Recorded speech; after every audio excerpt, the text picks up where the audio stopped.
¿Qué tal amigos de Demonios? Hoy tenemos otro invitado especial, alguien que hacía rato que quería tratar de encontrarlo para tener una pequeña charla, una pequeña tertulia con él.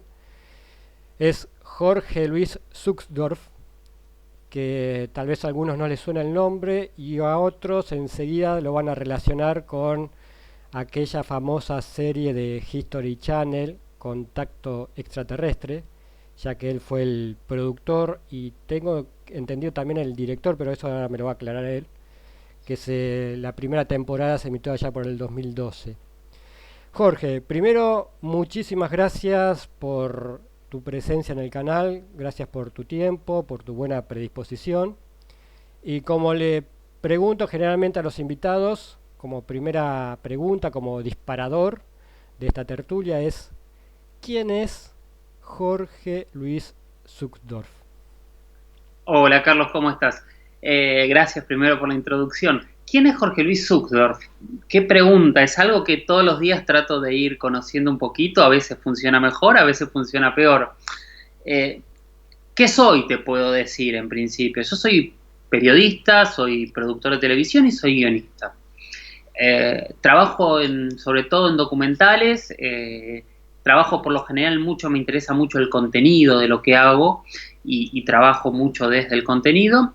Y me tocó hacer, que esto es loco, no fue una elección, sino fue esas cosas que te pone la vida adelante muchas veces, una enorme cantidad de proyectos sobre temáticas ovnis y algunas otras temáticas paranormales también. Eh, lo primero que hice fue para Infinito, allá por el año habrá sido 2001, 2002, una serie que se llamó Latinoamérica Historias Perdidas, que también fue recorrer América Latina contando algunas de estas historias. Y sí, el zoom sin duda fue Contacto Extraterrestre, que mi función en Contacto Extraterrestre fue la de hacer la serie, o sea, no fui el director, hay gente muy talentosa atrás manejando la imagen de la serie, yo más bien estuve encargado del desarrollo de contenidos, de llevarla adelante y sí hice prácticamente todos los viajes, todas las entrevistas con todos los testigos, las hice yo, por un tema de esto de que te digo de contar contenido. Lo que me pasó que terminó siendo muy loco, porque prácticamente recorrí toda América Latina y partes de Estados Unidos, entrevistando a una enorme cantidad de testigos, de expertos, de escépticos, de profesionales que tienen que ver con los cielos. O sea, fue una experiencia muy, muy amplia y muy grande. Antes de hacer estos trabajos en estos medios de comunicación importantes, previo a todo esto, ¿cuál era tu relación con el tema OVNI o con los misterios en general? Puntualmente, por ejemplo, con el tema OVNI, ¿tuviste alguna experiencia cuando eras chico, algo así? ¿O cómo que es que nació todo esto? Sí, a ver, yo recuerdo haber tenido experiencias de ver luces extrañas en el cielo. Me acuerdo una vez, estaba con mis primos, yo tendría 5, 6, 7 años en la casa de mi abuela y vimos algo muy raro que era como que iba cambiando de forma. Hoy con todo lo que sé seguramente te lo podría explicar, pero sí me llamó muchísimo la atención. Y mi relación con los temas ovnis y todo este tipo de temáticas en general, tiene que ver con lo que me tocó hacer, ¿no? Que es desde la historia, desde las historias. Yo creo que lo maravilloso que tienen estas temáticas es que en realidad no hay respuestas. Y eso es lo que nos genera una fascinación absoluta a todos. Y es muy bueno esto de que no haya respuestas, porque yo creo que estos temas son realmente, más allá de intentar llegar a la verdad, que es importante, son muy sanos porque nos hacen pensar de otra manera, nos hacen buscar análisis y buscar y replantearnos la verdad todo el tiempo, ¿no? Que yo creo que ese es uno de los grandes secretos que tiene que tener el ser humano, es uno puede o aceptar verdades establecidas o tratar de buscar nuevas verdades. El que busca nueva verdad es el que usualmente puede llegar a un cambio.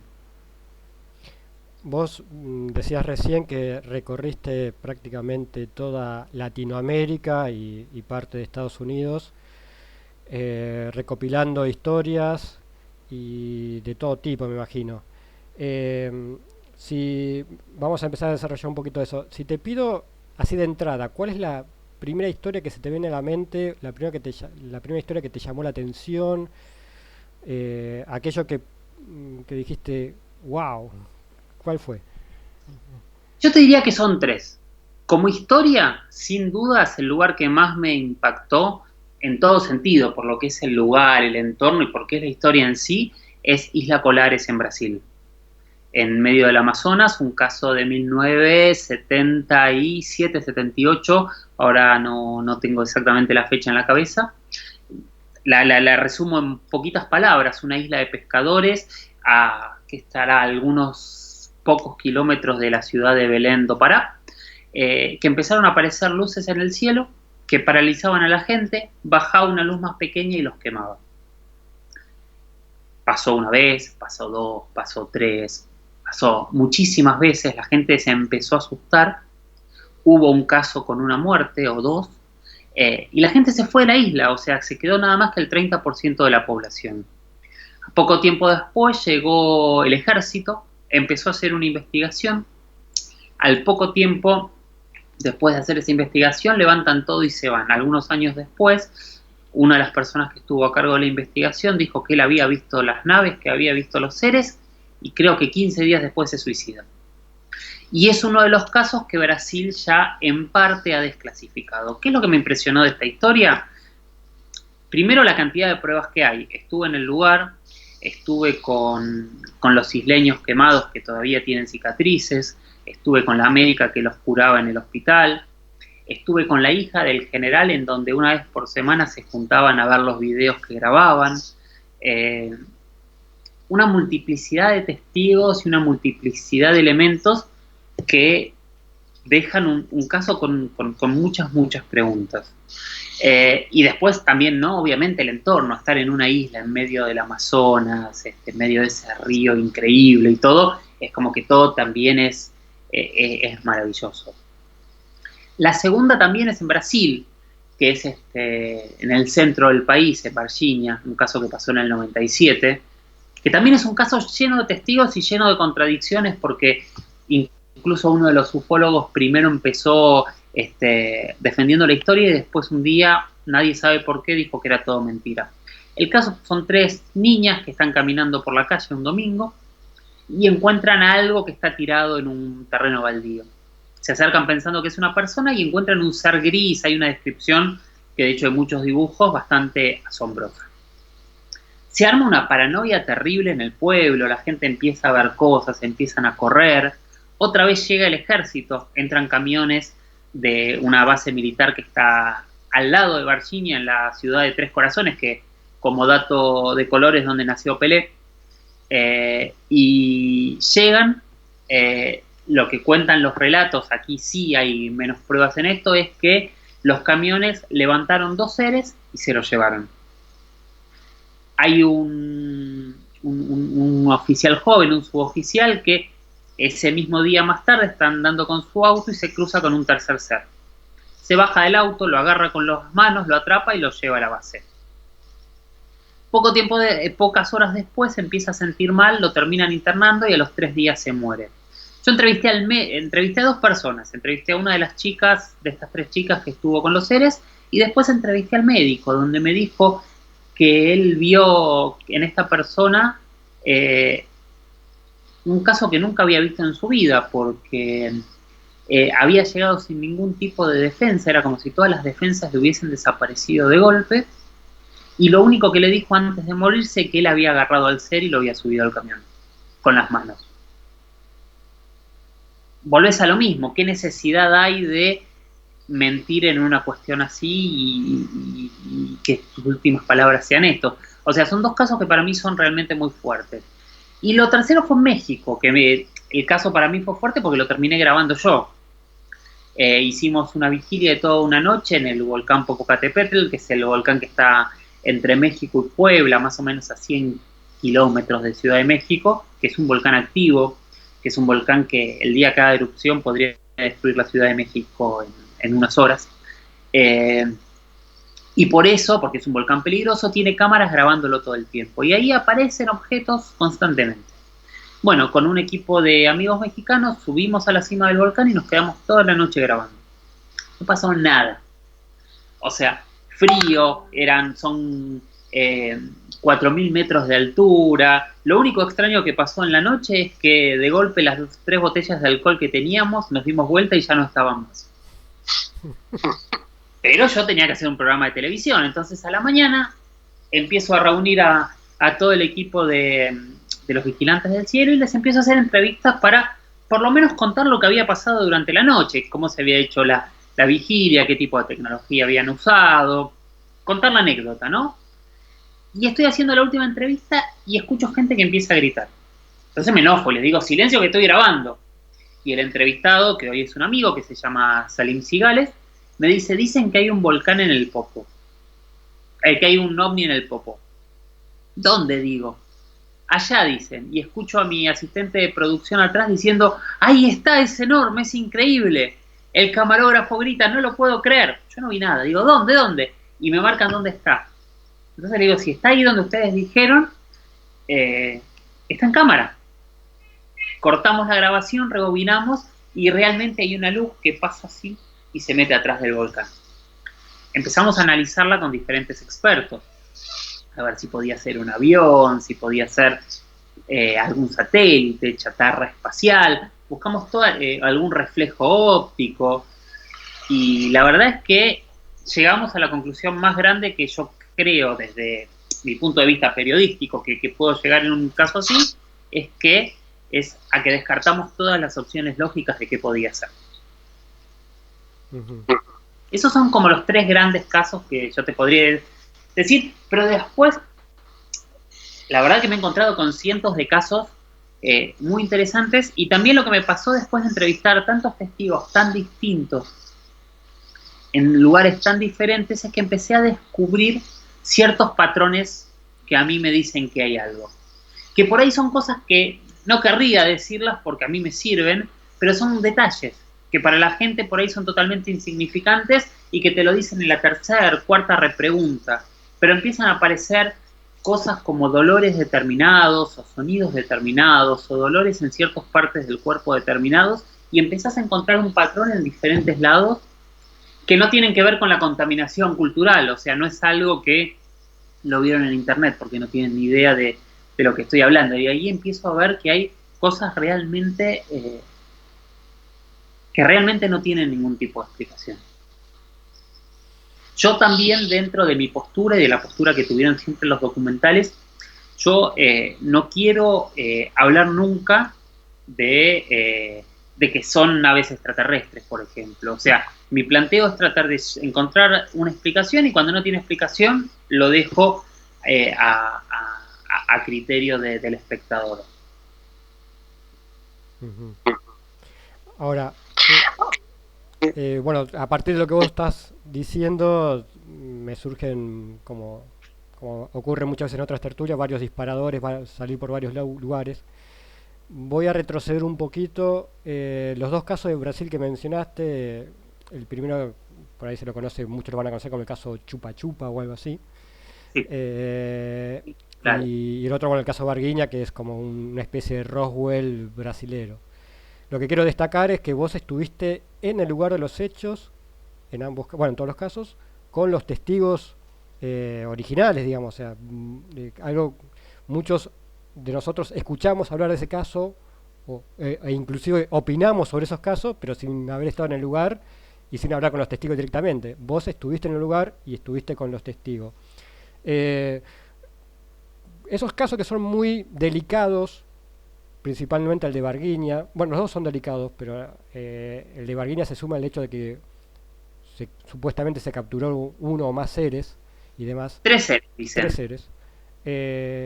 ¿Pudiste trabajar con total libertad en el lugar? Digamos, ¿nunca nadie te vino a poner condicionamientos o limitaciones o censura? La verdad es que no, jamás tuve ningún tipo de limitación a nivel editorial en las investigaciones. A veces es más difícil que la gente hable, sí. Hay mucha gente que quiera darte el testimonio. Y eso es trabajo de producción, de sentarse, hablar, convencer.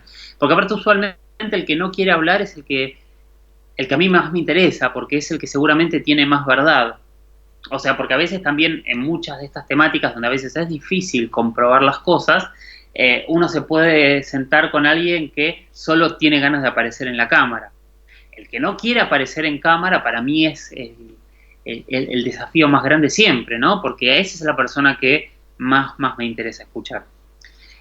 No tuve ningún... O sea, las limitaciones que tenía tenían que ver más con que era un programa de televisión y que a veces había cosas que quedaban afuera por una cuestión televisiva, de ritmo, de gancho, de interés.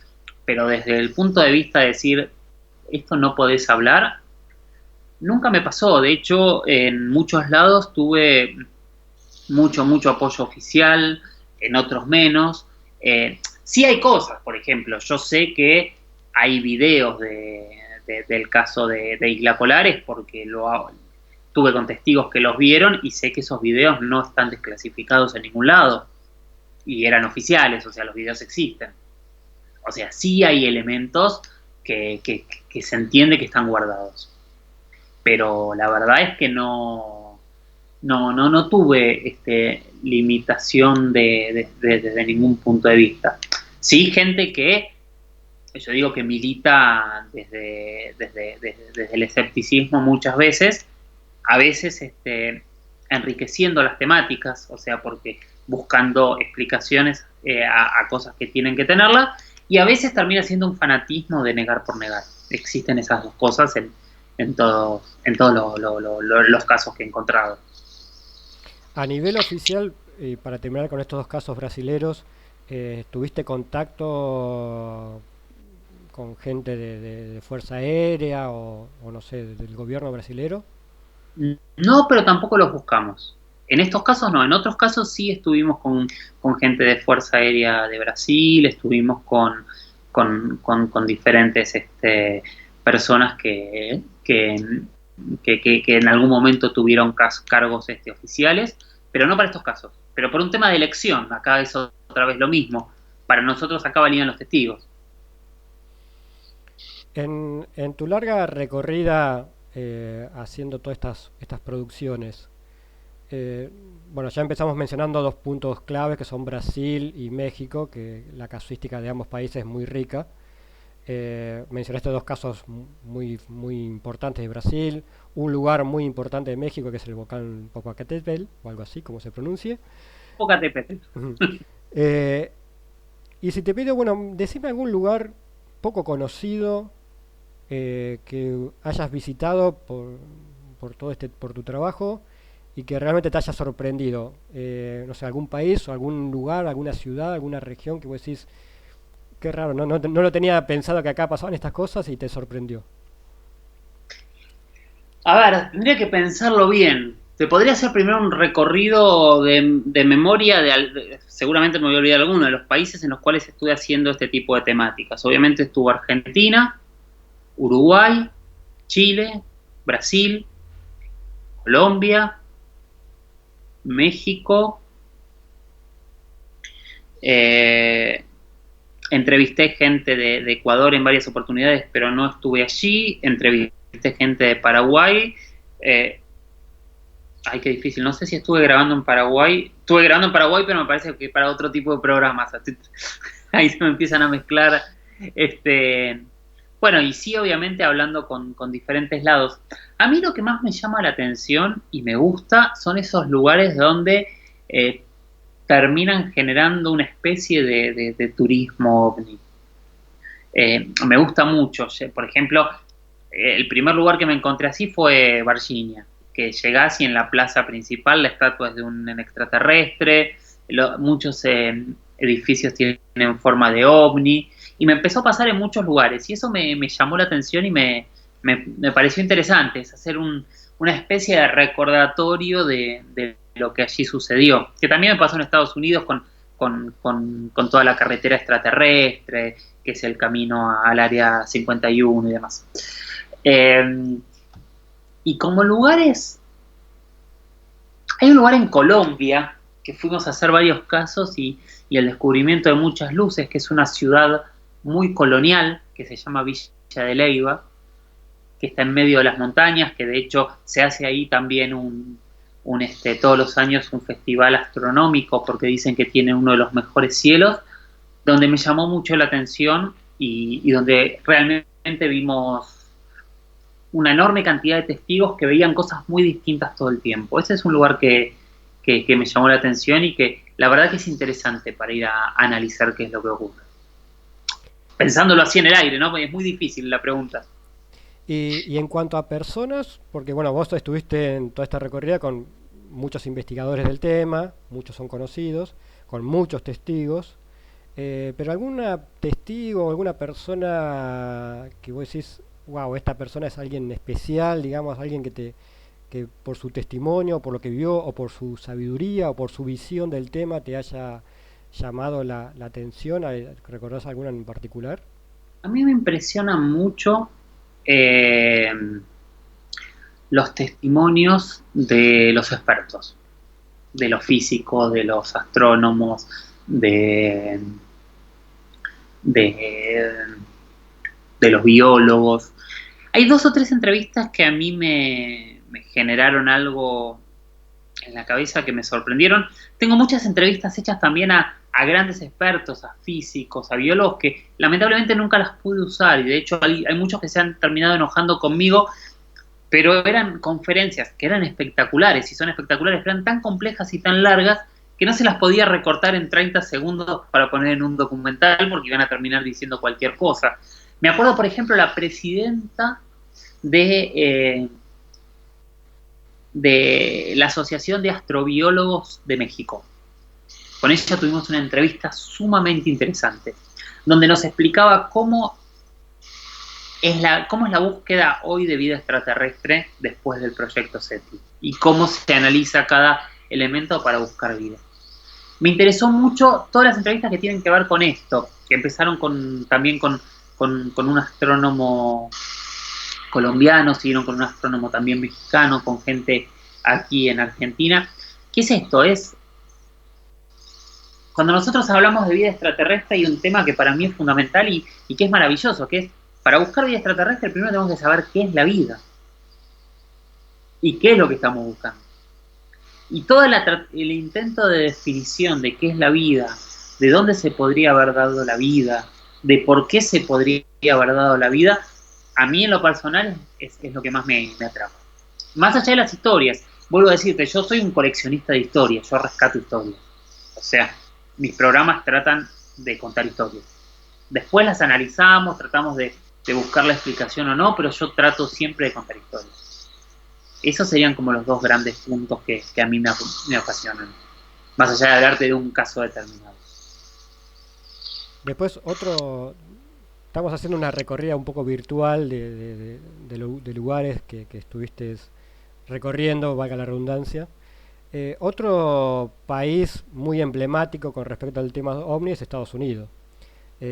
Para la gente como yo que, que no conoce o que no ha estado en Estados Unidos por lo menos durante largo tiempo, tiene una visión por ahí un poco idealizada de lo que pasa en Estados Unidos con el tema OVNI, que todo es conspiración, que hay un gran ocultamiento.